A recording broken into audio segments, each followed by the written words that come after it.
Ya, bismillahirrahmanirrahim. Assalamualaikum warahmatullahi wabarakatuh. Ya, alhamdulillah rabbil alamin. Allahumma shalli ala sayyidina Muhammad wa ala ali sayyidina Muhammad.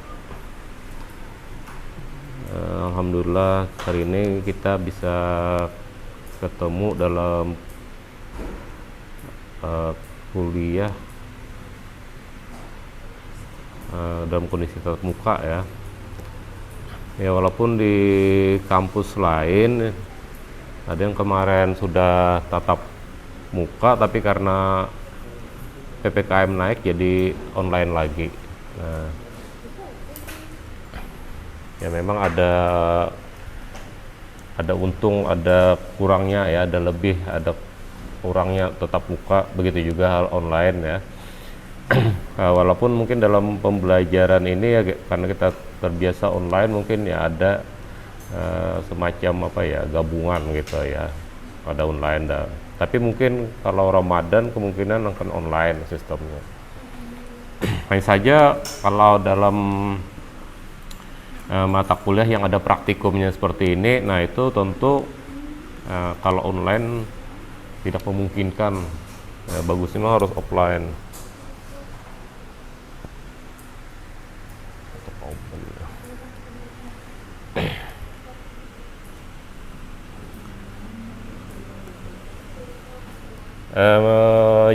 Jadwal kita tetap ya, pertemuan kita mungkin saya ini memang kalau pagi itu agak kesulitan juga mengajar waktu karena harus mengantar anak sekolah. Jadi tadi saya rencanakan sebenarnya 9.15 bisa sudah berada di kelas, ternyata tidak bisa kayaknya. Jadi tidak bisa tepat waktu itu. Jadi mungkin ya bisa lambat sampai 9.30 gitulah.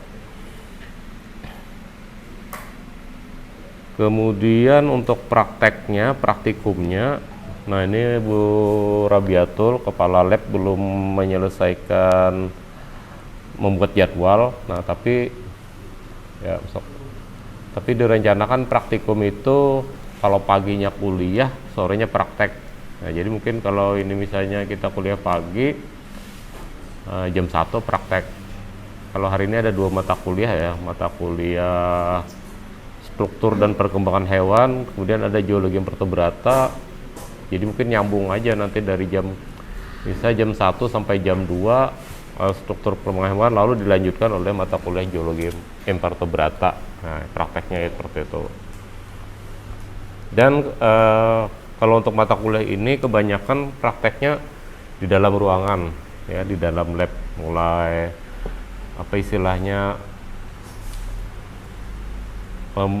melihat preparat dengan mikroskop sampai melakukan pembedahan hewan. Nah, kemudian walaupun judulnya struktur dan perkembangan hewan, nah, tapi kita mungkin akan lebih banyak bicara pokoknya itu manusia gitu ya, manusia. Jadi dalam hal ini kita anggap secara struktur anatomi ya manusia itu hewan gitu ya. Jadi nanti kita bikin komparatif, kita bikin perbandingan antara manusia dengan hewan-hewan yang lainnya ya. Misal sistem pencernaannya seperti apa gitu ya, kemudian skeleton rangkanya seperti apa. Nah kita lihat kan bisa manusia, ikan, kuda itu kan beda, tapi secara struktur mirip gitu. Nah di situ di mana miripnya itu ada komparatif gitu sebenarnya. Nah saya tak tahu ya apakah di kampus lain itu ada mata kuliah perbandingan khusus ya. Memang kalau dulu juru mata kuliahnya ini anatomi hewan ya. Tapi ini berubah menjadi struktur dan perkembangan hewan. Ya kalau perkembangan itu kan dari masa embrio, sebenarnya embrio sampai dewasa, tapi sebenarnya kalau embrio itu ada mata kuliah khususnya, embriologi, yang membahas embrio gitu ya. Ya sebelum kita mulai, mari kita berdoa, semoga apa yang kita dapatkan membawa kebaikan untuk kita semua ya. Berdoa sesuai keyakinan masing-masing. Kita mulai. Bismillahirrahmanirrahim.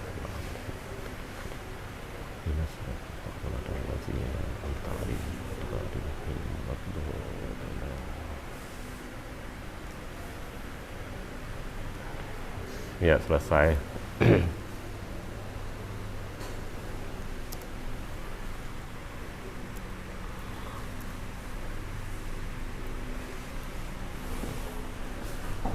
Ya, berdiri ya. Kalau duduk nih saya ngantuk. Nah, di pertemuan pertama ini ya saya perlu membuat gambaran mengenai mata kuliah ini seperti apa gitu ya. Tapi sebelumnya ada yang tidak turun enggak hari ini? Semua lengkap kah? Orangnya berapa? 1, 2, 3, 4, 5, 6, 7, 8, 9, 10, 11, 12, 13, 14, 15, 3 orang lagi lah.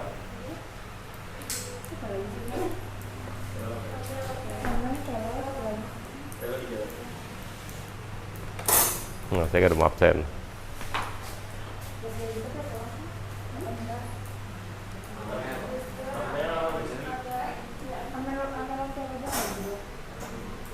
Ya, makanya tadi sengaja saya merekam tadi ya, kalau saya bisa upload yang mungkin tidak bisa hadir tuh mudahan bisa hadir gitu ya. Karena memang di pertemuan pertama itu sangat penting ya. Pertama, maksudnya kita kan memberi gambaran mata kuliah itu seperti apa. Jadi Anda begitu masuk ke struktur dan perkembangan hewan sudah ada bayangan, oh mata kuliah seperti apa, itu di awal gitu, di pertemuan pertama ini.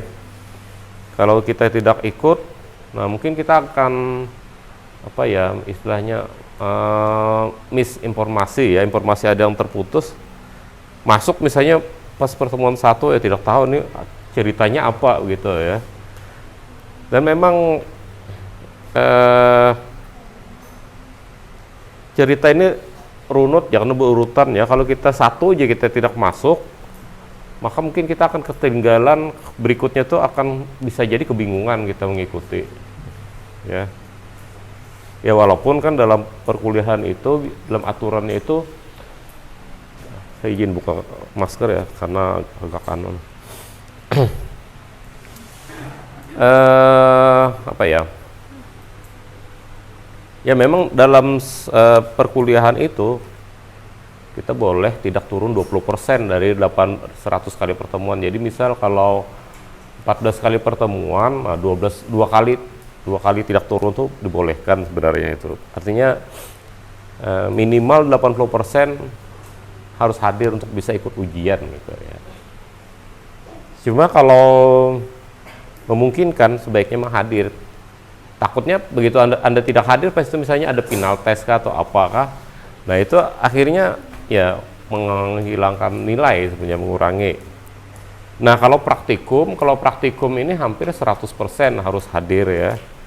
Mungkin praktikum di sini ya tidak sama seperti perlakuannya, tidak sama dengan seperti yang semester tadi. Semester tadi kan kita mungkin masih ada beri tugas pengganti misalnya. Nah kalau di praktikum ini kalau tidak ikut ya kosong, itu tidak ada tugas pengganti ya.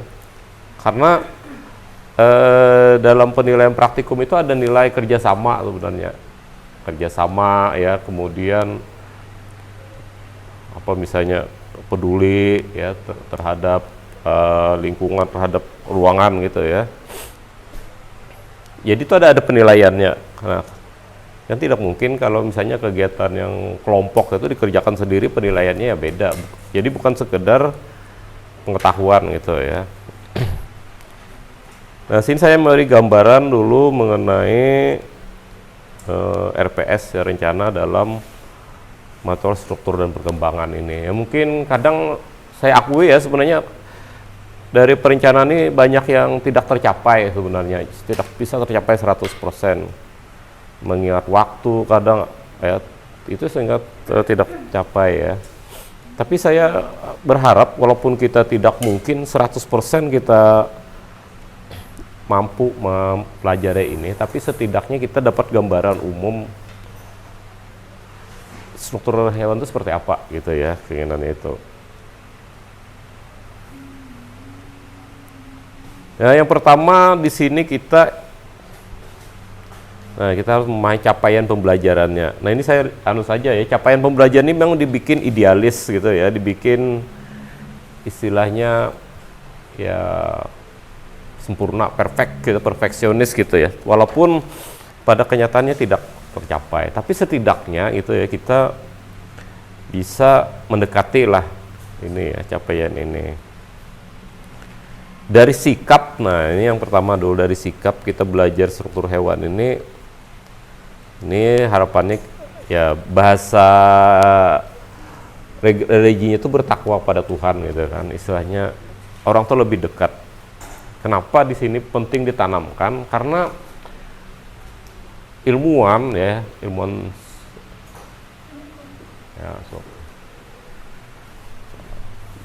jadi ilmuwan biologi, kalau kita baca ya, mungkin Anda pernah baca ilmuwan biologi di luar itu, mereka cenderung kebutuhan ya, ateis gitu ya, ateis. Kenapa? Karena mereka lebih mengedepankan pemikiran tuh sesuatu yang bersifat logis ya. Ya misalnya dalam mempelajari struktur hewan, ya mereka tidak mau kalau misalnya kenapa misalnya antara hewan A dengan hewan B kenapa bisa berbeda. Misalnya strukturnya antara rangka kelelawar dengan ya, hewan ya, dengan ikan, secara itu kan beda ya, secara morfologi apa kita lihat tuh beda ya. Kalau berpikiran yang istilahnya ilmiah ya, kita mungkin waktu semester 1 tadi kita belajar ya mengenai hal ilmiah dan ilmiah. Kalau berpikir ilmiah mungkin kenapa bisa berbeda begitu ya.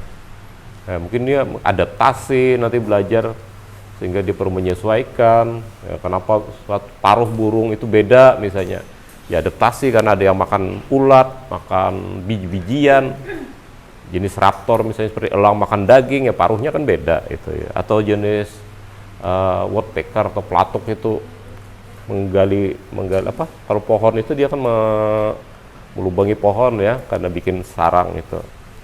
Nah tentu pemikiran itu karena dia beda itu tadi, beda keperluan gitu ya, beradaptasi dengan ini. Nah itu pikiran ilmiah seperti itu. Kalau pikiran non ilmiah istilahnya ya, kalau ilmiah itu mungkin berpikir ya itu sudah takdirnya misalnya, itu sudah kehendaknya, habis kalau sudah bicara seperti itu ya, tidak ada lagi, tidak bisa dibahas-bahas lagi. Nah itu sudah, nah itu kan sebenarnya dalam kehidupan sehari-hari kadang kita seperti itu juga ya, dalam kehidupan sehari-hari kadang kita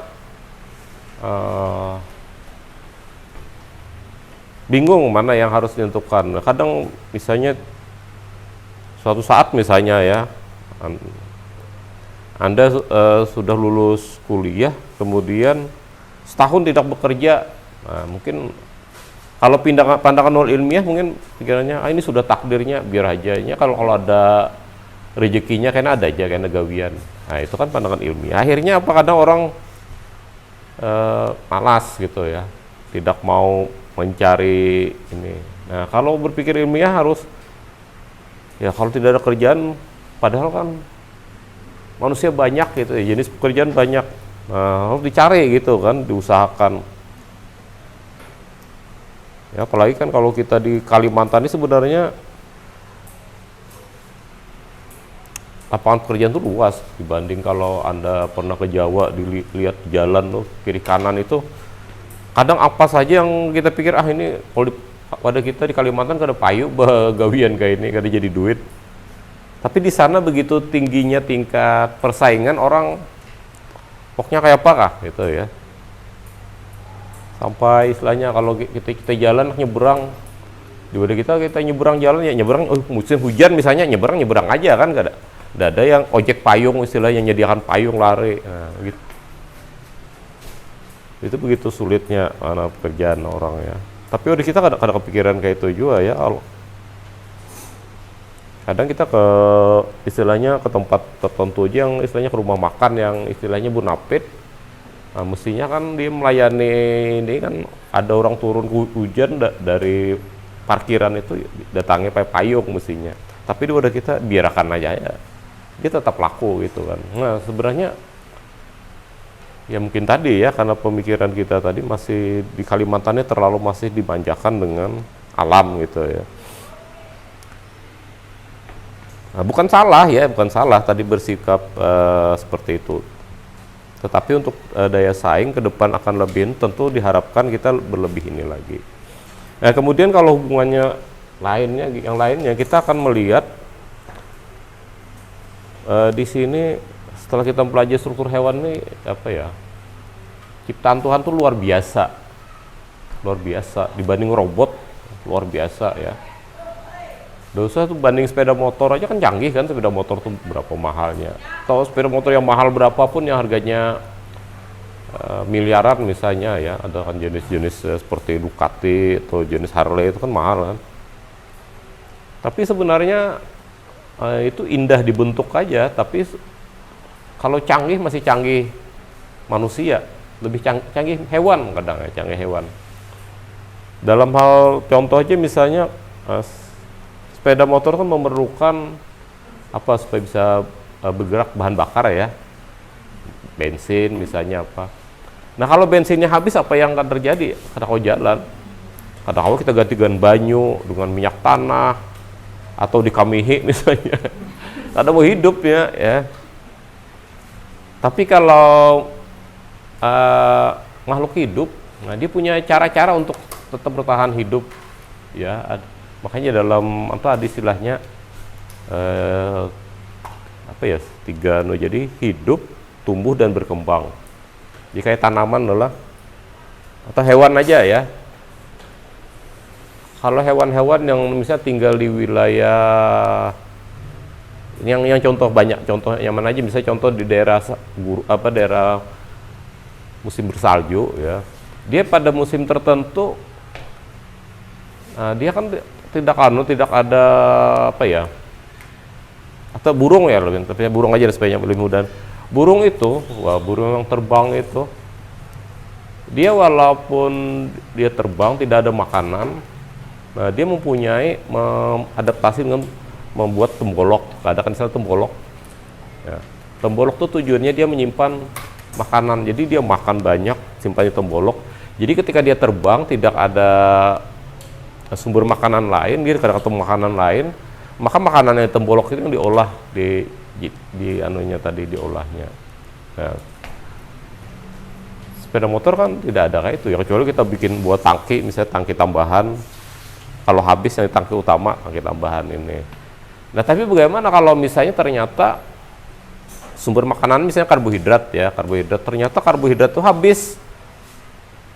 Nah, contoh lihat misalnya ada lebih si nenek atau kakek sudah tua, kada mau makan tapi masih hidup. Nah, kenapa kayak itu ya? Tua, makan kedahakun, tapi masih hidup. Nah, tubuh itu dia bisa mengolah, jadi karbohidrat tidak ada, nah, dia mungkin nanti dari protein tumbuh, dari lemak dirombaknya ya. Makanya kan orang yang kada mau makan tuh berkurus ya, karena dia mengolah makanan dari yang lain tuh diambil. Tapi kalau contoh sepeda motor tadi, nah dia bensin habis, dia akan hawa. Kalau misalnya ada bensin, ada cairan oli itu dirubah jadi bensin, nah kan udah bisa seperti itu. Apalagi dia misalnya menggerogoti onderdilnya supaya dirombak jadi bahan bakar ya, udah bisa.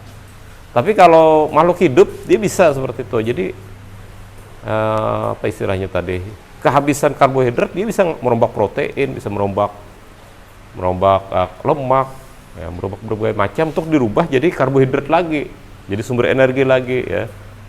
Itu mungkin Anda belajar biokimia, sebenarnya di metabolisme itu ada namanya siklus Krebs misalnya, itu bagaimana satu molekul karbohidrat itu dirubah jadi ATP, dirubah jadi berbagai macam itu. Jadi ini hubungannya dengan fisiologi, sebenarnya rumit sebenarnya dalam tubuh kita ini ya. Tubuh kita ini kan terdiri dari berapa sel ya kira-kira penyusun tubuh kita ini? Bisa jutaan atau berapa gitu ya.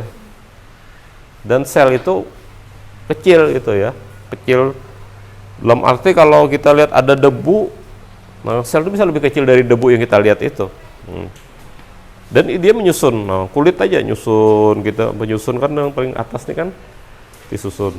Ya ibaratnya kayak ubin ini, nah lantai ini kan gak ada satu bagian, cuma dari gabungan dari berbagai ubin gitu ya. Sama kayak kulit, contoh kulit aja ya, kulit tersusun dari berbagai sel ya. Kalau kita beganal itu bukan selnya beganal, atau misalnya kalau ruangan ini ya misalnya mau besar berapa kali lipat, itu bukan berarti ubinnya ini beganal.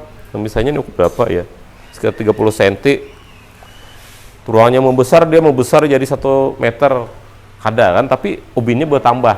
Nah sel kayak itu juga kan, sel kita membesar dia makin banyak gitu ya. Dan uniknya sebenarnya satu sel itu ya, itu di dalamnya tuh ada reaksi kimia.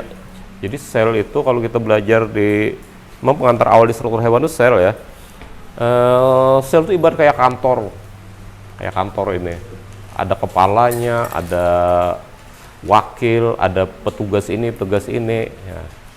Jadi kepala anunya kan istilah pimpinannya, kepala maksud pimpinannya sih, supaya jangan salah ini ya, salah persepsi. Kalau kita umpamakan tadi ada nukleus ya, ada retikulum endoplasma, ada ribosom, beda-beda, dan semua melakukan reaksi kimia, dan dalam satu sel itu hampir 1000 reaksi kimia bisa terjadi. Saya dulu ada punya ilustrasinya seperti itu.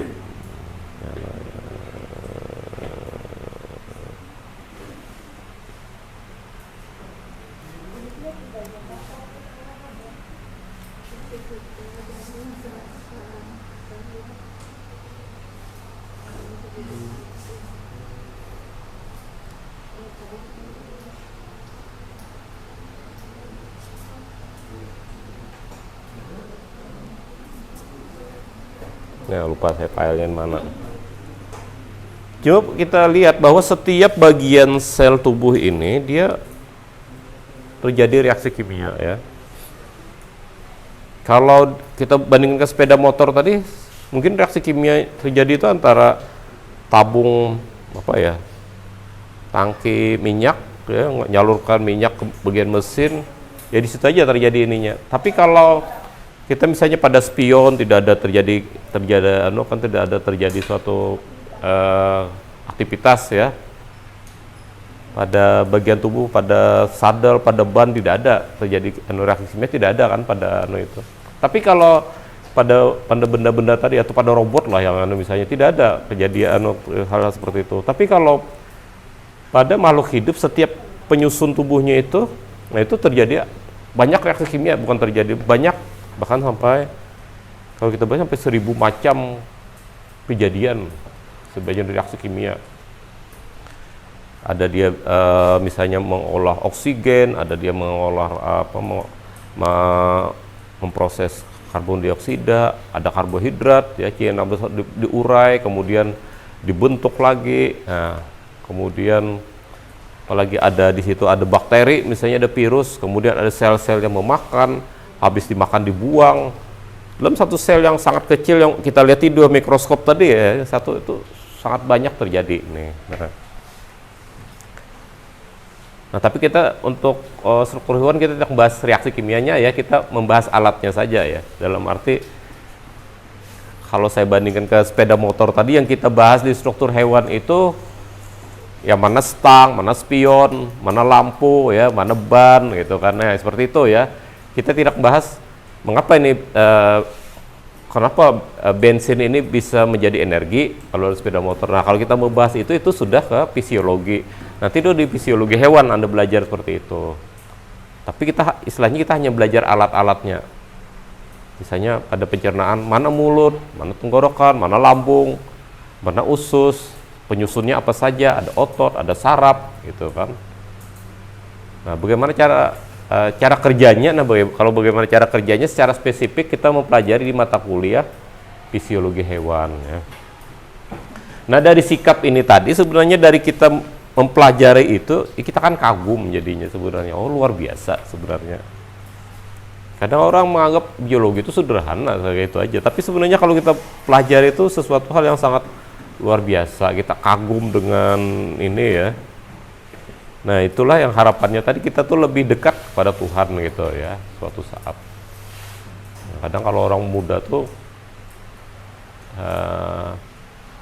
ya kenapa kita perlu dekat tadi, memang kalau dilihat sekarang ini kita tuh istilahnya harus belajar sains, harus bisa mengambil hikmahnya gitu ya.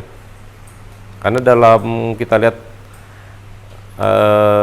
tren sekarang itu ya, orang tuh kan cenderung frustasi gitu kan, bahkan bunuh diri. Ada yang miskin kasarnya bunuh diri, tapi yang kaya ada juga bunuh diri, yang hartanya berlimpah bunuh diri ada juga. Nah, salahnya di mana gitu kan? Masalah anunya. Nah, di sini kita perlu menimbulkan sikap religius itu ya. Kadang hidup tuh kan seperti itu, kita mungkin sekarang Anda sendirian gitu ya. Suatu saat ingin punya jodoh misalnya, jodoh belum datang, itu bisa frustasi kalau kita kurang pandai kurang kita dekat. Karena datang sudah kawin misalnya, itu mungkin bukan hal yang mudah ya. Pertamanya mudah, tapi begitu sudah membangun rumah tangga, nah itu kan kita tuh harus lain lagi, punya anak keperluannya lain lagi, mau punya rumah, punya ini gitu ya.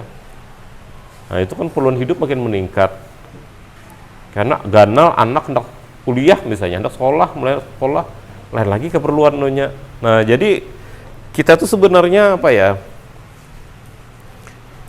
Nah kalau kita merasa seperti itu, kita melihat sulitnya hidup itu ya, kita cenderung bisa putus asa gitu.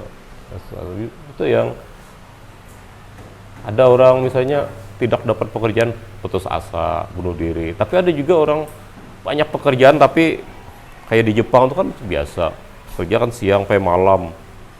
Ya kada tahan, bunuh diri, terjun dari tempat kerjanya. Memang di Indonesia ini aneh, anak-anak SD bunuh diri. Kalau orang sukses bunuh diri kan, ada kita belum sukses masih SD bunuh diri gitu kan. Nah ini yang perlu tadi kita perlu, ya kita tuh, menurut saya sih ya, pengalaman saya yang sudah umur 45 ini, kita tuh pasti merasa ada satu rasa, ya merasa kada diperlukan di hidup itu kan, merasa kecewa. Nah pasti ada seperti itu. Nah ini kita harus dekat dengan Tuhan tadi ya, salah satunya ya. Istilahnya kalau kita melihat tadi, banyak hal luar biasa sebenarnya. Kita bernapas saja, bandingkan bernapas itu, tabung oksigen itu berapa ya, yang tabung yang kecil yang seini itu cuma 2 jam 3 jam ya, harganya mungkin 800 ribuan. Kalau misalnya itu harganya 1 juta, 2 jam habis, sehari 24 jam misalnya, 12 jam, 1 juta kali kan 12 juta kan, itu kan berapa umur sekarang. Kalau itu kita hitung apa istilahnya, bayar kita, nah mungkin kita sudah kada membayari itu aja. Nah apalagi sistem tubuh kita yang lain begitu mahal sebenarnya ya. Ginjal kenapa kita jaga, cara kerjanya kita tahu misalnya kenapa perlu dijaga, karena mahal ya. Kalau sudah ginjal rusak, kita harus cuci darah. Sekali cuci darah 1,5 juta, seminggu 2 kali. Kalau orang sudah cuci darah tuh seminggu 2 kali 3 juta, sebulan berapa, 12 juta untuk cuci darah aja.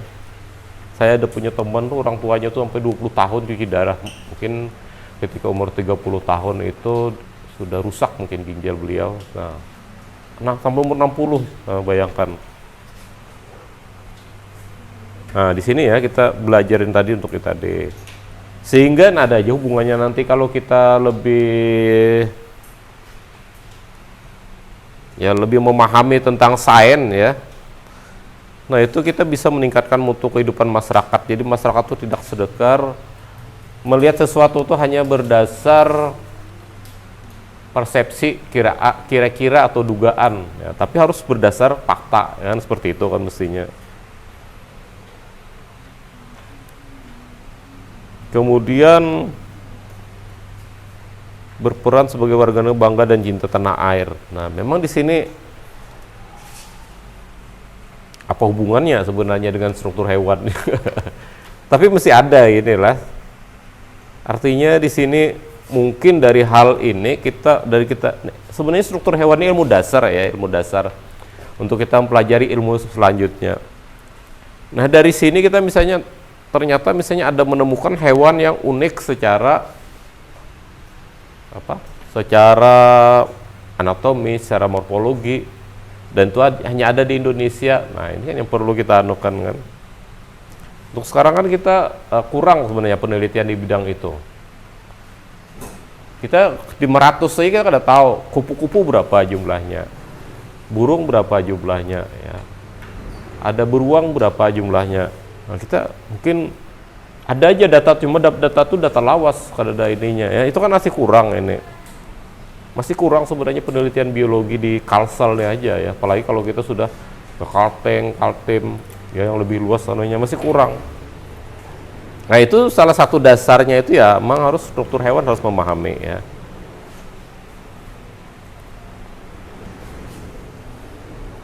Ini saya loncat-loncat aja ya. Dari pengetahuan ya diharap kita mampu memahami, menerapkan konsep biologi terkini. Memang kalau struktur hewan ini pada dasarnya ilmunya itu ilmu, ada istilah ilmu murni, pernah dengar istilah murni dan ilmu terapan, ya. Ilmu murni itu ilmu ya kalau bahasa Inggris itu misalnya ilmu tentang tenses, ya. Itu kan ada 16, mulai zaman bahari sampai kaina pun ya tetap 16 itu polanya. Sama kita belajar struktur hewan ini.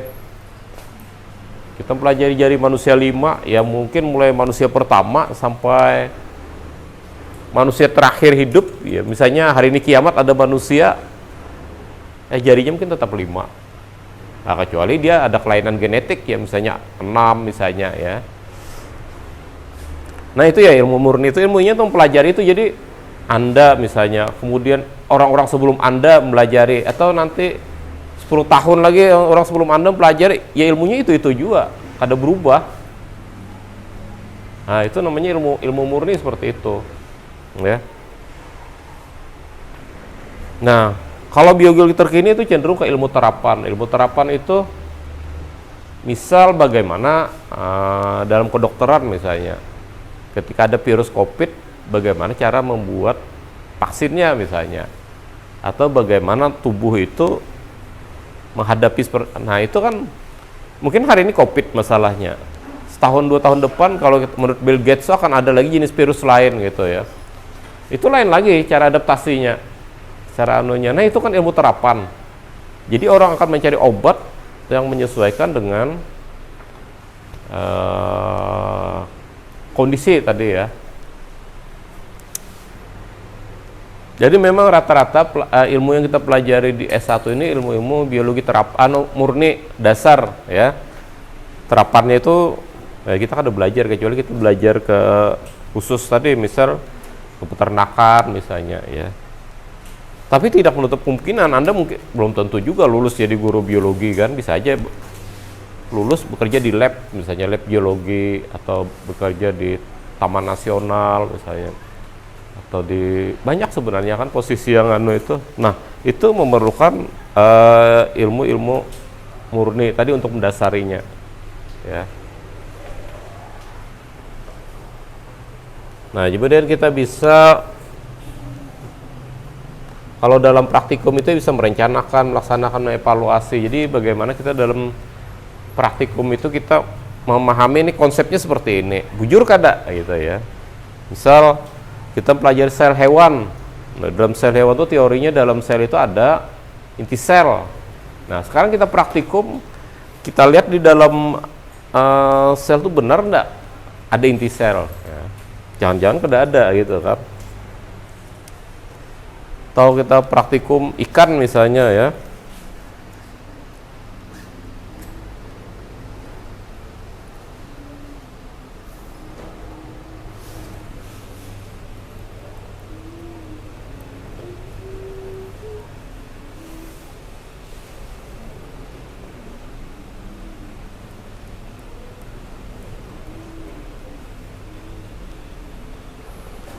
Nah, ini yang mungkin bahan-bahan praktikumnya nanti kita membedah tuh untuk membuktikan. Misalnya kita melihat udang, benar enggak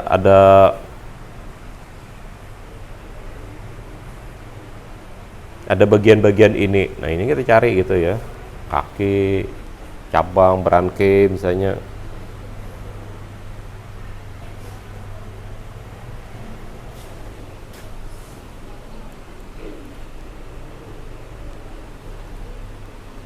Nah, memang misal kita praktek membedah ikan ya, misal. Nah, ini Cypirus carpio ini ikan mas ya. Di teorinya bagian-bagian ikan tuh seperti ini ya. Ada bulbus olfactory, ada branchi, ada telecephalus, ada medula.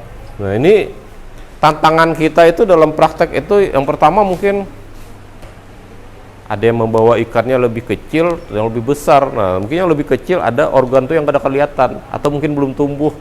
Sehingga ini ternyata misalnya mana sih misalnya yang dikatakan telecephalus gitu kan, branchi mana. Nah, belum lagi kalau kita atau dapat kita sudah. Nah, ini yang perlu kehati-hatian juga dalam praktek itu, kita membedah misalnya karena mungkin kurang hati, anatominya terpotong itu teiris kah, atau kita kurang sehingga tergabung. Nah, susah kita membedakan mana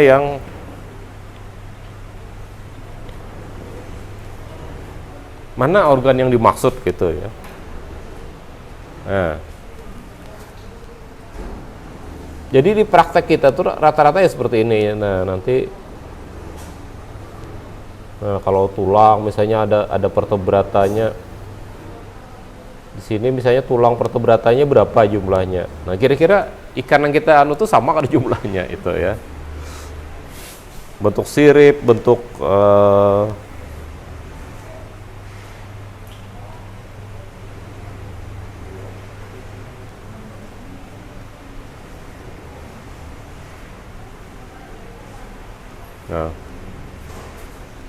Nah, di sini juga kita perlu memahami istilah-istilah seperti ini: posterior, anterior, lateral, ya, ventral, ya. Itu nanti hal yang perlu dipahami juga untuk ini. Dan itu sebenarnya ada hubungannya dengan mata kuliah geologi, ya, geologi. Istilah-istilah seperti itu. Nah, ini kalau kita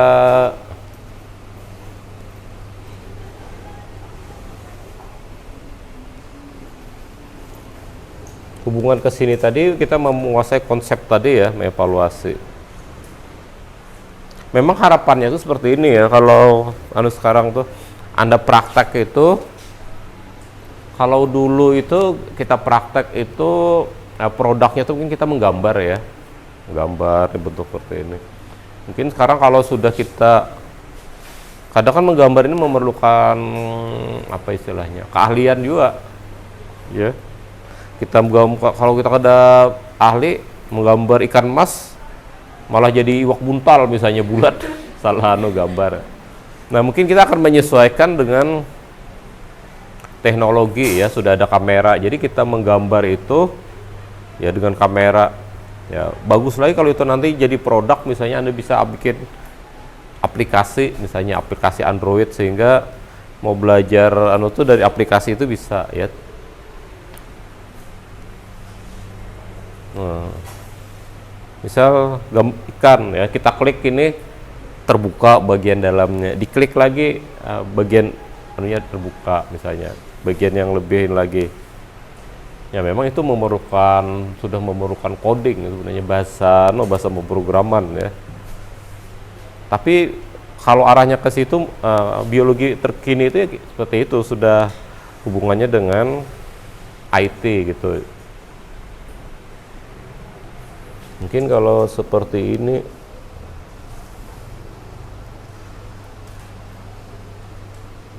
apa ya dulu, aduh saya lupa namanya, aplikasi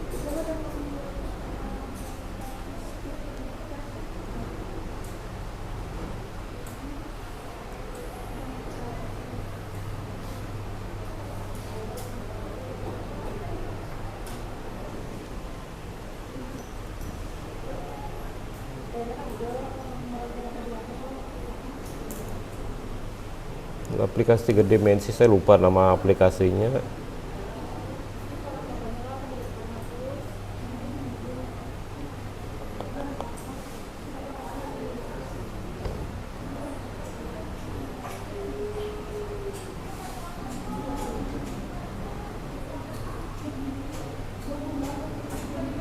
Ya lupa saya nama aplikasinya, nanti kita lihat nih.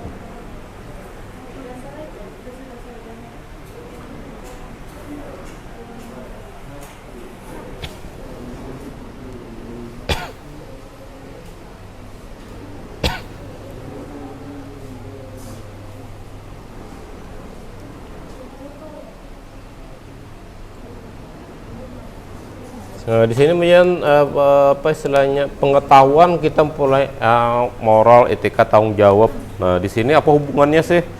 Ya, tentu kita ketika kita mau membedah hewan misalnya, ya tentu kita kalaupun mematikannya dengan cara yang sopan, jangan dihampas, misal dijajak misalnya, itu kan tidak bermoral seperti itu. Nah, tahu tanggung jawab misalnya setelah kita praktek paling dia sampahnya di mana buang, apakah kita buang tengah jalan kah? Orang kan biasa tikus mati timba di tengah jalan, kan harapannya apa ya, saya nggak ada ngerti sekarang. Padahal tikus mati itu ya buang ke tempat sampah, tuh mana ini dibuang tengah jalan. Nah, ini kan sebenarnya tidak ada tanggung jawab. Nah, begitu juga kita kalau kita praktek itu seperti apa ya kalau dipraktek.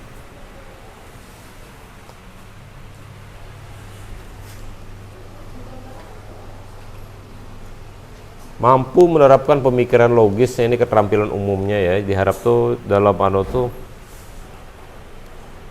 logis tuh dalam arti ya tadi misalnya kita membedah ikan, di situ ada apa misalnya usus, ternyata kita tidak dapat usus itu. Nah, itu apa pemikiran logis kita kalau tidak dapat? Apakah kita akan memikir itu sudah takdirnya kah misalnya, atau pikir jangan-jangan ini ikan jadi-jadian, manusia jadi ikan. Nah, kalau seperti itu kan tidak logis, tidak ilmiah ya. Kan sering kan di masyarakat itu papuyu begincu gitu kan, heboh kan. Kalau dulu kayak daerah Kelayan tuh ada apa ya, jadi ikannya itu dibuat di dalam baskom, dia kembang di atas kayak kembang-kembang nangka segala macam itu. Rame orang melihat tadi, parkiran rame segala ya, karena melihat keanehan pada iwak itu. Padahal itu bisa saja sebenarnya entah gawian si orang itu kah di ininya, atau memang ewang secara genetisnya, kalau memang itu dari alam ya, secara genetisnya menyimpang ya. Jadi bukan hal yang gaib, kita mengutamakannya itu seperti itu.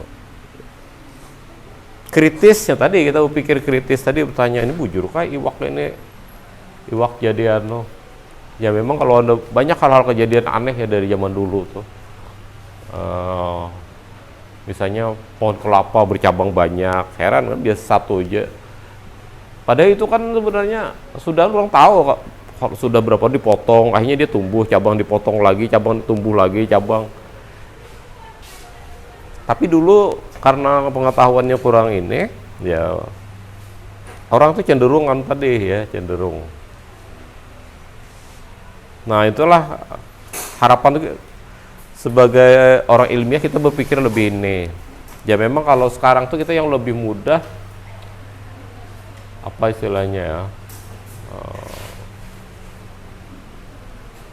termakan hoax gitu kan, berita-berita palsu ya, berita-berita yang beritanya misalnya kejadian itu tidak di Indonesia, dipadahkan di Indonesia, atau kejadiannya beberapa tahun yang lalu dipadahkan. Nah, sehingga kan masyarakat tuh resah ya, resah. Nah, ini harapan tuh Anda tuh jangan cepat inilah, apalagi ikut memperkaruh merasa aneh langsung share sana sini. Nah, ini kan justru apa istilahnya, nah, kita menyebar berita palsu gitu ya, tidak ilmiah kita ya.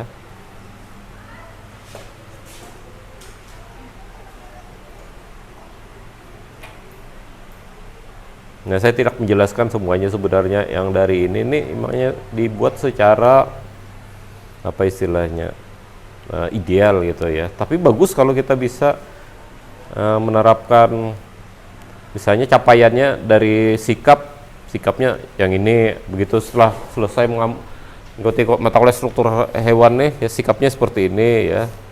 Pengetahuan Anda ya seperti ini ya, seperti yang dijadi. Kemudian keterampilan yang dikuasai, entah keterampilan umum, keterampilan khusus, itu Anda kuasai semuanya. Nah, itu bagus ya kalau bisa. Tapi saya terus terang mengatakan bahwa mungkin agak sulit kalau ideal, tapi paling tidak kita mendekati kan jauh-jauh dari itu. Kemudian untuk bahan kajian, nah yang kita pelajari itu sebenarnya di sini.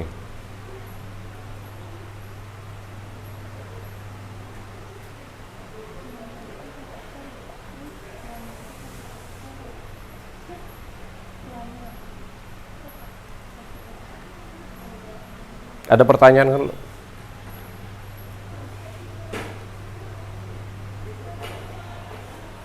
Memang mata kuliah ini teoritis sekali ya, sangat teoritis. Istilah-istilahnya banyak yang kada pernah dengar. Nah, sehingga mungkin saya paham aja dalam pembelajarannya. Makanya saya berdiri, kenapa? Karena bila saya belajar mengajar duduk, menguap, ngantuk. Jadi saya paham aja kalau misalnya Anda menguap atau terguring itu, paham aja sebenarnya memang pelajarannya memang seperti itu. Kalau kita hanya dapat teori ya, tanya bosan gitu ya. Kemudian karena ini memang ada hafalan, mungkin saya akan memakai cara-cara bahari antara lain menghafal gitu ya. Jadi kalau rangka itu menghafal macam-macam tulang dari sini sampai kaki gitu ya.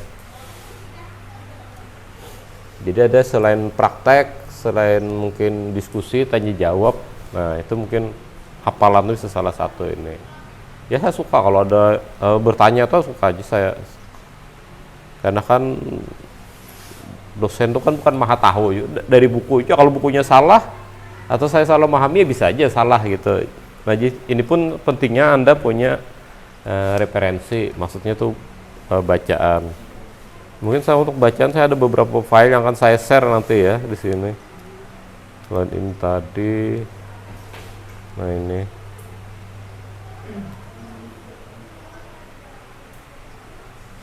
Untuk bahan kajiannya itu ini pada dasarnya ada 13 bahan kajian di sini.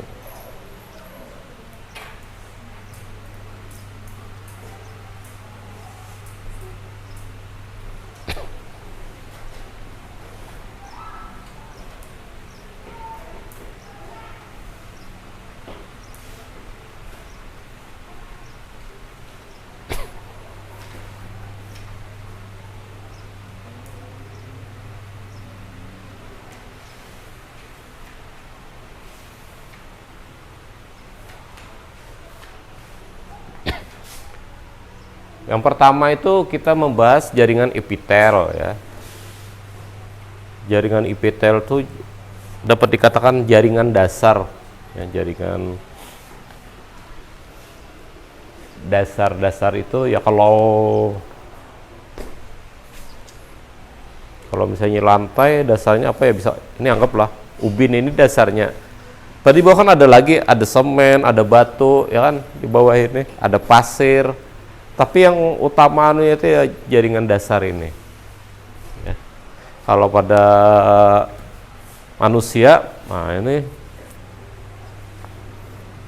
nah jaringan yang penyusun, ya misalnya kulit, salah. Tapi jaringan epitel ini berkembang, dia tubuh manusia. Makanya kan judulnya tadi perkembangan. Jadi ya kalau sepeda motor tadi seumpamakan hari ini Anda memakai 100 tahun ke depan pun ya ada berubah-ubah, malah tambah berusak gitu kan, tambah berkarat. Tapi kalau makhluk hidup dari telur, mungkin bahkan dari misalnya dari pembentukannya ya, sama dengan ovum, kemudian terjadi embrio, terjadi sampai jadi bayi begana sampai jadi kita kayak ini, itu kan terjadi perubahan bentuk ya, perubahan bentuk. Misalnya bayi itu lagi halus kan kepala lebih ganal daripada awak, kelihatan kan gitu. Tapi kalau sudah dewasa nih ya kadang kayak itu ya, kecuali ada kelainan kayak besar, kepala masih besar ya. Kulit kita lihat kan bayi itu seawakan tuh lembut, nah dibanding kalau sudah kayak tua nih kasar gitu. Nah itu kan artinya ada perubahan. Nah itu sebenarnya yang perubahan ini awalnya itu terbentuknya jaringan epitel tadi itu. Jaringan epitel mengalami diferensiasi istilahnya. Diferen itu lain-lain. Jadi dia berubah ini jadi ini gitu ya.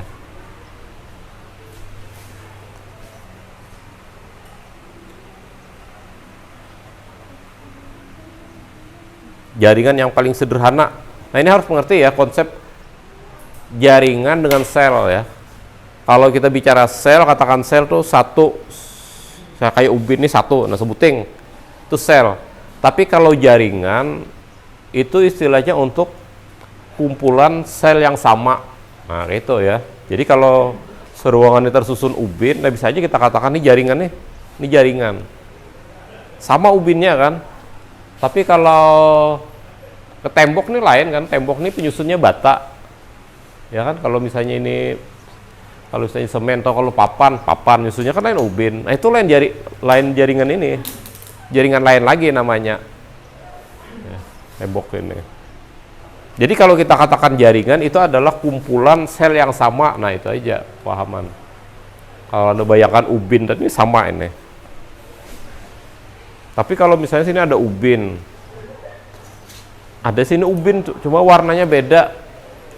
Nah, itu mau perlu dianodo apakah ubin ini bentuk perubahan dari ubin yang ada kah, atau ubin yang lain? Kalau ubin yang lain artinya lain lagi. Kalau misal seperti inilah tubuh kan, ini sama. Tiba ada kuku, pada kuku ini kan beda ininya. Nah, yang perlu dipertanyakan apakah ini termasuk jaringan kulit kah atau beda kah? Nah, memang tuh nanti ada, kita belajar di sistem integumen itu nanti ya, bahwa misal pada ikan ada sisik, pada ada kulit gitu, atau pada manusia ada rambut. Nah, kita harus memahami juga nanti istilah rambut dengan bulu itu beda gitu ya. Sebenarnya yang di tubuh manusia ini ada bulu, rambut semua, alis, ya, dalam hidung, ya. Di bagian tubuh lain tuh rambut. Kalau bulu tuh ya istilah dalam struktur hewan tuh kayak seperti pada unggas, pada ayam misalnya, itu bulu.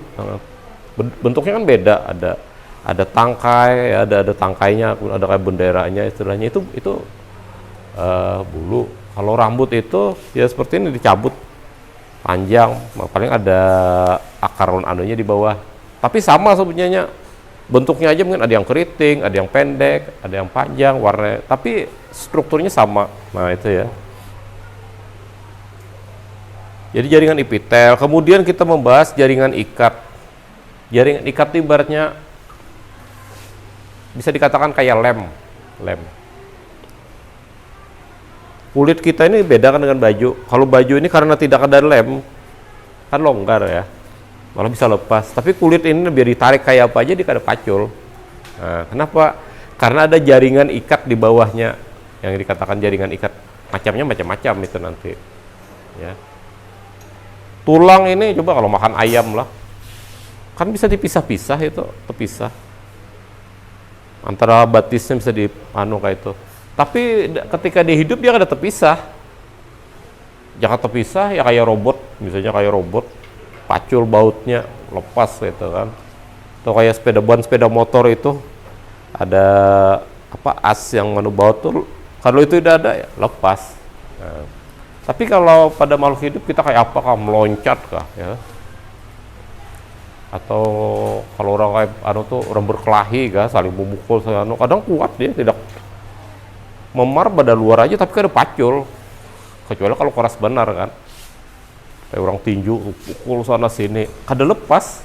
Nah, itu kenapa? Salah satunya peran jaringan ikat tadi tuh, jaringan ikat tadi jadi kuat. Makanya kalau saya katakan kalau kita kecelakaan lah, kalau masih paling parah misalnya patah tangan, itu masih hidup aja biasanya, asal jangan otak aja kan. Otak misalnya hancur habis, ini kan sistem saraf dia. Kalau cuma tangan patah, kalau cuma luka-luka gores-gores saja, nah itu hidup, insyaallah hidup masih biasa. Karena saya pernah merasakan paling awak sakitan gitu kan, habis tuh sakitan saraf, tapi biasa di bawah urut Memang kalau saya itu adanya kalau kecelakaan bisa rabah, misalnya atau gulaling ya apa kan nang bahan ya pertama tuh saya bau urut sawakan supaya no kan kayaknya urat tuh kaget gitu singkalan lah bahasa no ya bau urut tapi insya Allah masih hidup gitu ya kecuali kalau patah misalnya ya, kepala kan atau di sini kan parah nah di leher nih ini kan saraf kepala tuh ini kan penyambungnya sini kawak ini pagat atau misalnya itu patah makanya kan kalau orang kecelakaan itu dibaringkan di tempat datar ini habis itu kan kalau dia itu di apa kasihnya kayak gip apa supaya jangan gerak-gerak nah ini saraf ini penting kalau ini rusak paling ada stroke awak tidak ada hubungan kabelnya tuh misalnya pagat kan ada hubungan sih ya kayak LCD ini misalnya pagat di sini biar listriknya ada ya ada fungsi ini kan sama itu di sini ya tapi pada dasarnya kuat apalagi kan nah itu luar biasanya makhluk hidup itu dia mampu beregenerasi kita luka sederhananya luka bisa sembuh ya. Bandingkan dengan kayak canggih apapun sepeda motor gores sedikit aja kadang sembuh kecuali kita apa istilahnya kita cat gitu ya atau bawa kan tapi kalau makhluk hidup malah ada yang cacing planaria itu kita belah sebelah timbul lagi sebelahnya kita potong tiga dia tumbuh lagi bagian kepala bagian ekor nah kan luar biasa nah, itu memang salah satu juga dalam kedokteran tuh yang dicari apa stem cell apa ya stem.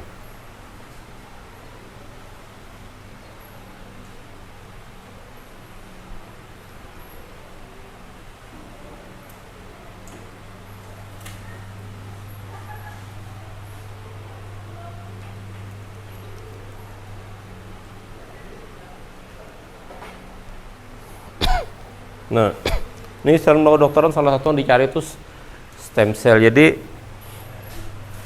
ya mungkin kayak kanakan bayi, kanakan halus tuh, gugur, patahan somat sembuh kan, karena kemampuan apa regenerasinya itu baik. Tapi kayak orang tua lain ya, kayak saya aja misalnya, paling saya diabetes lah, tercabut bulu ini aja bisa luka, digigit nyamuk, lukanya tuh yang setitik tuh bisa ganal itu nah kayak di kaki ini kadang ada luka apa-apa misalnya karena lu sepatu ya lecet itu lukanya bisa melebar nah, itu kan orang tua kalau bayi beda namanya luka atau apa ya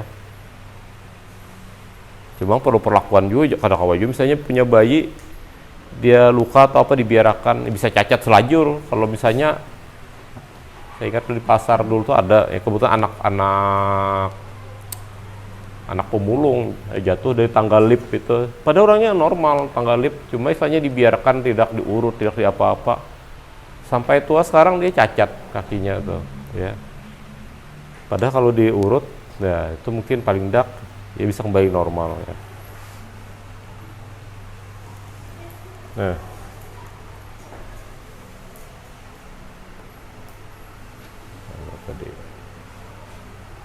nah ya jaringan ikat tadi ya kemudian jaringan integumen ini kulit sebenarnya pelapis nah kalau kita pelajari integumen itu ya pada manusia ya kulit tapi pada kulit ini bukan hanya pada kulit ini pun ada lapisannya kan ada lapisan epidermis, apodermis kemudian lapisan itu ada terbagi lagi ada stratum anunya lagi berapa lapis jadi kulit yang kita lihat setipis ini lapisannya banyak sebenarnya. Belum lagi itu ada sel saraf, di sel darah, ya.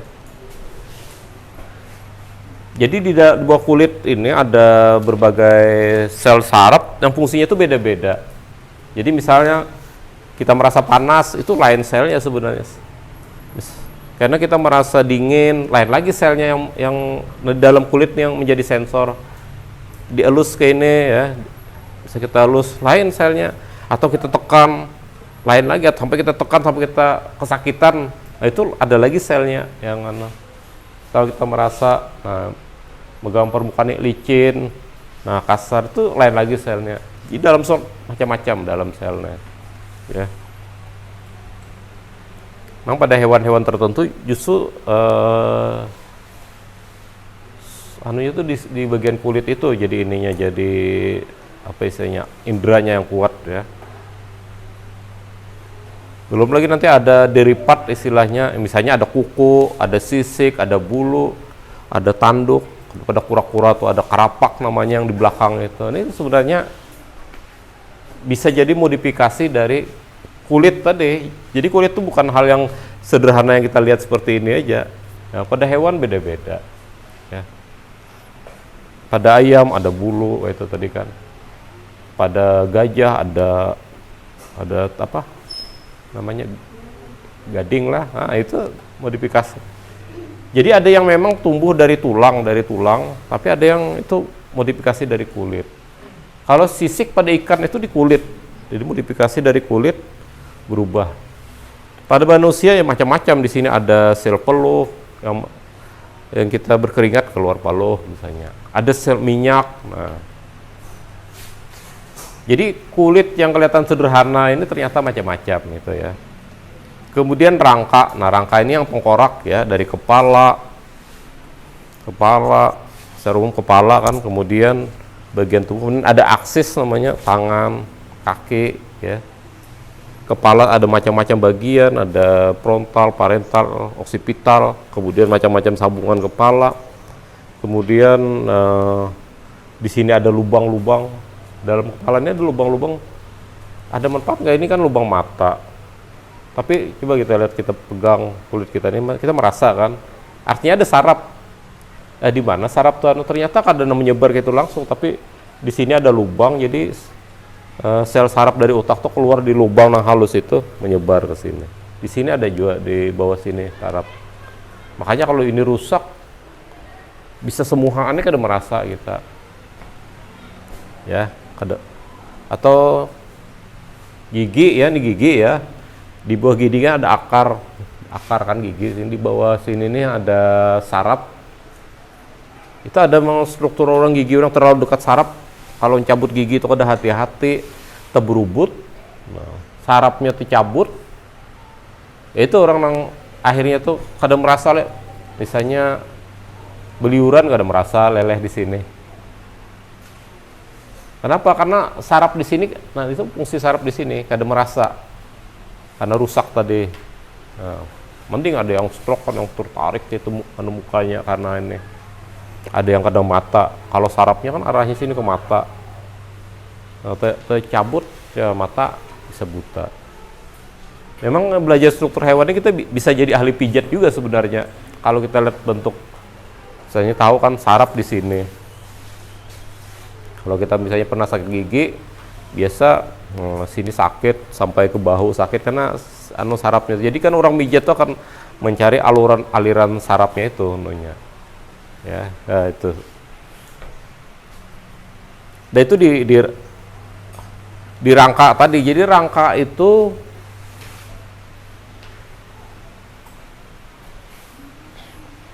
bukan sekedar membentuk tubuh ya. Pada manusia bentuk seperti ini ya.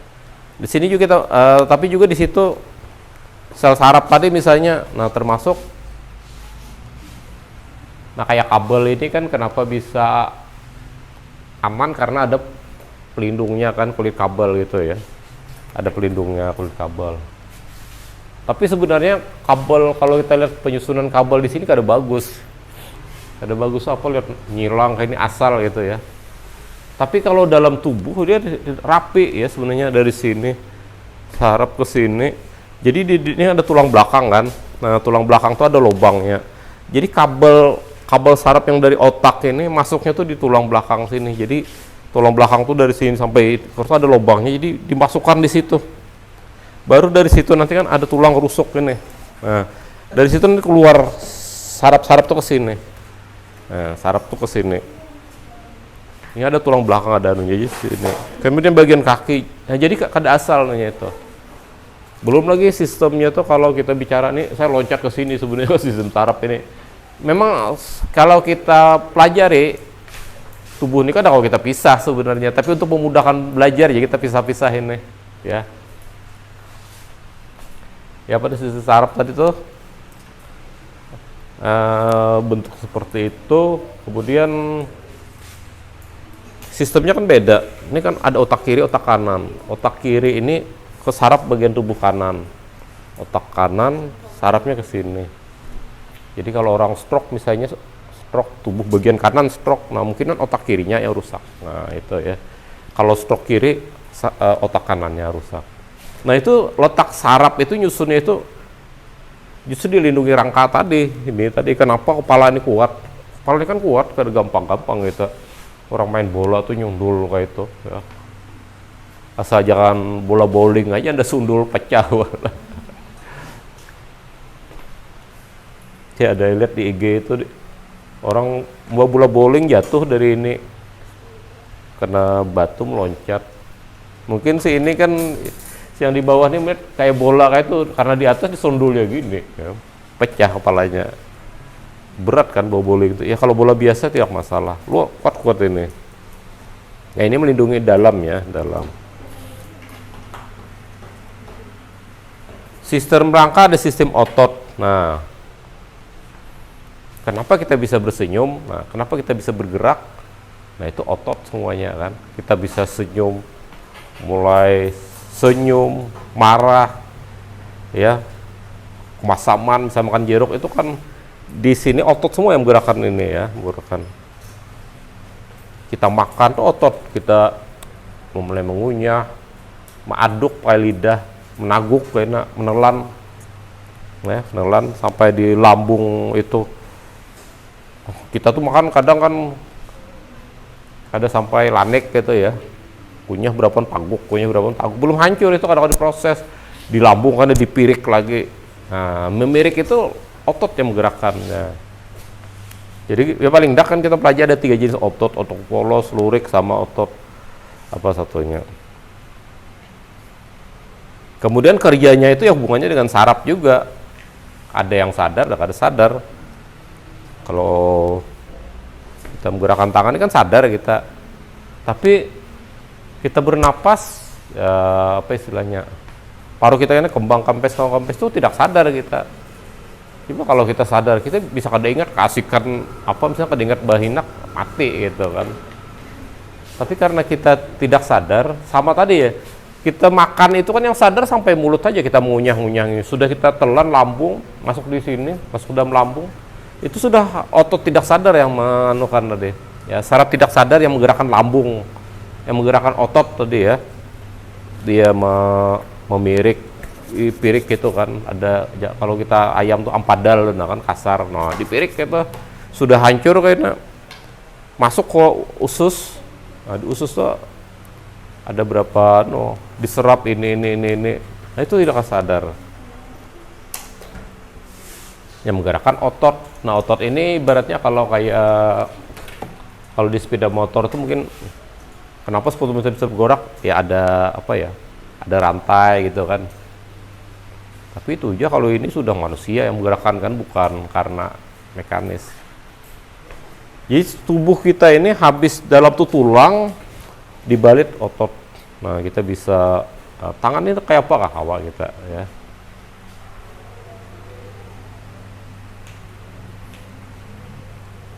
Kemudian pencernaan, nah ini penting kan, manusia itu ciptakan bisa makan. Nah di sini kita mempelajari alatnya dari mulut. Di mulut ada alat mulut, kan? Ada otot juga, ada otot, ada saraf, ada ototnya kita mengunyah, nah kan otot kan. Kita mengaduk pakai lidah, otot juga. Kemudian saraf kita merasa makanan tuh nyaman, kada itu di sini dulu ya, di asin, manis, gitu misalnya ya, pahit. Kalau pedas itu bukan rasa sebenarnya kalau pedas, tapi itu epitel. Ini kan penyusunnya epitel juga ya. Itu pedas itu karena terbakar. Jadi itu sebenarnya merasa terbakar sebenarnya ketika makan lombok, bukan saraf. Nah habis itu nanti ditelan alatnya kan, mbah tuh Nah tadi di lambung, nah itu di lambung itu ada otot jenisnya apa saja gitu yang bisa bergerak ya tadi ya, menggerakkan tadi. Sampai ke usus, sampai ke rektum gitu ya. Nah itu yang kita pelajari itu alat-alatnya apa. Kemudian pernapasan ya dari hidung, rongga hidung, trakea sampai ke paru-paru. Di paru-paru ada bronkis sama bronkiulis segalaan ya, nah kayak anggur itu bentuknya. Nah alat-alatnya itu ya, pernapasan. Kemudian sistem peredaran darah, jantung ya, jantung. Kemudian kita pelajari selang-selangnya, itu ada pena, ada arteri, pena cava ya, penusus gitu ya, macam-macam anunya. Kemudian penyusun selangnya itu apa? Nah jadi kalau selang biasa kan selang ledeng itu kan cuma karet aja ya, karet. Tapi kalau selang saluran peredaran darah itu ada otot juga, ada otot, ada saraf ya. Kemudian jaringan epitel pasti ada di tiap jadi memang jaringan epitel itu setiap jaringan itu ada. Oh ya, perlu diperhatikan ini istilah sistem dengan jaringan. Kalau jaringan itu hanya tadi kumpulan satu sel yang sama ya. Kalau epitel itu sistem itu sebenarnya kumpulan organ. Nah, karena sel jaringan membentuk organ. Misal ini ya. Kalau di mulut ini kan ada sel epitel, kemudian membentuk jaringan. Ada jaringan kan ada kelompok-kelompok. Saya katakanlah kelompok-kelompok supaya banyak tadi. Kelompok-kelompok sel saraf, ada kelompok sel otot, ada sel epitel. Nah itu kan dari kumpulan sel membentuk jaringan tadi ya, jaringan tadi. Kemudian jaringan ini berapa jaringan tadi membentuk suatu organ. Ya, organ mulut misalnya ya, organ mulut ya. Di mulut tadi ada gigi, ada lidah, ada ini jaringan yang menghasilkan liur ya, saliva. Nah itu kan berapa macam tuh, berapa kelompok jaringan. Nah dari kelompok jaringan ini membentuk organ mulut. Nah lalu apa sistem, kita bicara misalnya sistem pencernaan. Nah sistem pencernaan kan ada mulut, ada tenggorokan, ada lambung, ada usus. Ini kan organ mulut, organ lambung, organ usus. Kan berapa organ toh? Membentuk kumpulan organ tadi, akhirnya membentuk suatu sistem.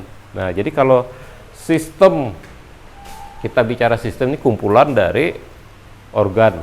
Nah,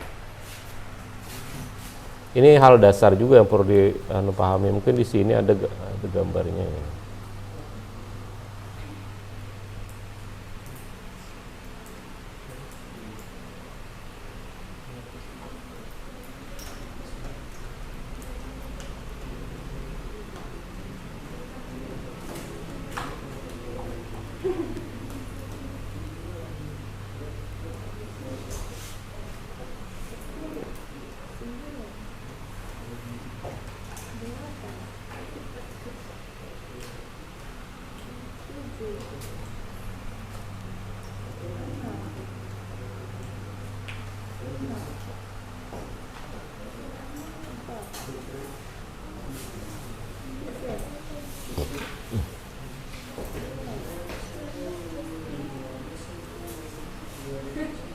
Nah nanti saya anukan. Jadi kumpulan sel membentuk jaringan. Kumpulan beberapa jaringan membentuk organ. Nah, kumpulan organ membentuk sistem organ. Nah, kumpulan sistem organ membentuk organisme. Nah, kita ini kan kumpulan, kalau saya kembalikan ke sini tadi, kita ini kan kumpulan sistem organ. Ada sistem rangka, sistem otot, sistem pencernaan, sistem pernapasan, sistem peredaran darah, kemudian sistem hormon, endokrin ya. Kemudian sistem saraf, sistem indera ya, penglihatan, pendengaran, penciuman gitu ya, pengecap, sistem urin ya, ginjal segala macam, sistem reproduksi, nah, membentuk organisme. Nah, itu ya, itu istilahnya hierarki. Hierarki itu ya kalau dalam kepengurusan itu misalnya ada ketua, ada sekretaris, ada anggota, ada apa kayak itu. Nah, itu hierarki kan, kadang-kadang bisa tertukar misalnya bendahara jadi ketua ya nggak bisa. Harus kalau bendahara ya tugasnya bendahara. Kayak itu juga di dalam sistem ini tadi. Jadi kalau dia organ ya organ, sistem organ. Nanti dia membentuk organisme, makhluk itu ya organisme gitu ya. Nanti kalau dilanjutkan ke atas sebenarnya organisme ini kumpulan dari organisme membentuk populasi manusia. Orang katakan ada populasi manusia, artinya kumpulan banyak manusia. Kemudian di situ ada populasi manusia, ada populasi itik, misalnya ada populasi kambing, itu membentuk komunitas namanya. Nah, komunitas dengan lingkungannya membentuk ekosistem. Nah, itu kalau ke atas lagi ya. Kalau kita ini ke bawah namanya ya, istilahnya dari organisme ke sistem organ, ke organ sel. Nah, sebenarnya sel itu dibentuk oleh molekul lagi kan. Jadi saya kurang tahu gambarnya mana namanya yang lebih mudah Anda memahami. Sini kalah.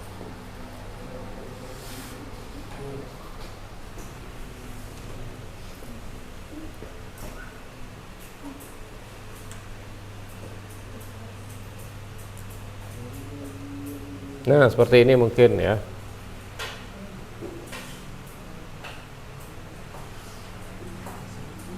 Nah, bayi ini makhluk hidup ya, terdiri organisme. Nah, terbentuk dari sistem organ. Ini misalnya salah satu sistem organnya sistem organ urin ya. Ada ginjal, kemudian ada ureter, ada kantong kemih sampai uretra membentuk ini ya. Makanya dikatakan sistem bahasanya. Nanti kan kayak tadi pencernaan, sistem pencernaan mulut, tenggorokan, lambung, usus sampai rektum. Nah itu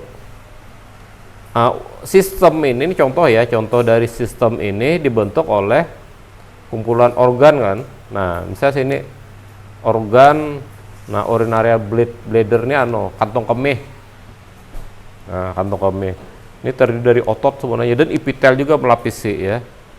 Jadi kan kalau itu kan diisi cairan talus hibak oleh cairan kencang ya kita hendak kame ya itu karena tadi sebenarnya itu ada saraf juga yang mengolah kita hendak tapi kalau ini mungkin gak ada hibak. Kalau Anda misalnya kada hendak kame lagi belum hibak ini, tapi kalau udah hibak hendak kame gitu ya. Nah ini kan organ ini dibentuk oleh jaringan. Nah ini jaringan yang membentuknya. Ini kalau dindingnya ini diambil, nah ini kan tetap ada epitelium ya, ini epitel tadi. Nah jaringan dasar, kemudian ada jaringan ikat, ya, kemudian ada otot, ya, kemudian ada di luarnya kayak tujuh di bagian luarnya. Sebenarnya sini epitel ya, sini ada jaringan ikat, ini ada jaringan ikat juga sehingga ini otot ya, otot halus, semut halus bisa ada. Nah, ini kan jaringan dari kumpulan berbagai jaringan membentuk organ. Nah, kalau diambil lagi jaringan, nah ini contoh misalnya jaringan otot ya yang dikatakan semut maskal tadi. Nah, ini kan satu macam aja, satu macam otot yang ada di sini membentuk kumpulan jaringan. Nah, kalau dipilah lagi, diambil satu-satu tadi ya, jadi sel otot. Nah, sel otot ada nukleus, ada mitokondria, ya, ada retikulum, ya, ada ya, ribosom, macam-macam ya organelnya. Itu kalau dipecah lagi sebenarnya sel ini tadi, nih, sel ini itu dibentuk oleh molekul, ya, molekul DNA, segala molekul. Kalau dipecah lagi dibentuk oleh atom. Atom ini sebenarnya masih dipecah lagi, ada proton, ada neutron gitu kan. Dan sekarang pun katanya yang proton neutron itu dipecah ada lagi masih partikel yang lebih kecil lagi dari itu. Nah. Jadi itulah, jadi ini yang mau kita bahas seperti ini. Dan ini sembunyian makhluk hidup terutama vertebrata tuh basic sembunyian sapi kah, ya, sapi kah, misalnya kucing, burung elang kah, misalnya beruang. Ini sembunyian basic ini. Ada sistem pencernaan. Kadang ada yang terbalik, misalnya sistem pencernaannya dari belakang keluarnya di mulut, kadang ada kan. Tetap hidung pasti depan daknya. Nah mungkin makanya dalam ahli evolusi itu menganggap bahwa makhluk hidup itu punya nenek moyang yang sama karena secara struktur anatomi itu mirip